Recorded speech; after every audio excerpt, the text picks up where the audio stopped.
কাল রাতের জন্য বানিয়েছিলাম পটল আর কাঁকরোল ভাজা। এই দেখো এখন আমি পটল আর কাঁকরোলগুলোকে পরিষ্কার করে ছুলে নিব। রাত্রিবেলা সবজি কম হলে আমি একটু আলু সিদ্ধ দিই, না হলে আলু ভাজা। হাজব্যান্ডের আবার আলু ভাজা খুবই পছন্দ, কিন্তু রোজ রোজ আলু ভাজা খেতেও ভালো লাগে না। তো আজকে ভাবলাম যে না, পটল আর কাঁকরোল ভাজা বানাবো, ভালোই লাগে। আর দেখো এতটুকু সময়ের মধ্যে আমি পরিষ্কার করতে করতে সবজিটা বাকলাগুলো ছুলতে ছুলতে দেখো ঘেমে আমি পুরো শেষ হয়ে গেছি। আমি প্রচুর ঘামি, প্রচুর।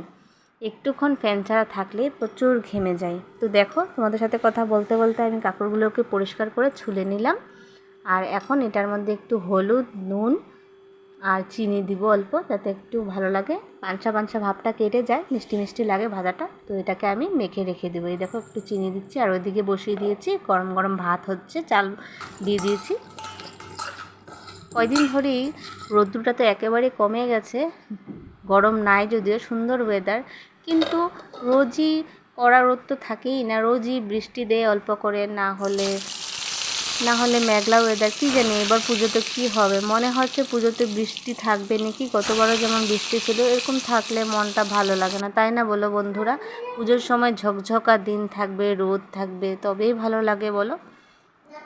এই দেখো আমার ভাজাগুলো হয়ে গেছে। তাহলে আজকের মতো এখানেই, বাই বাই।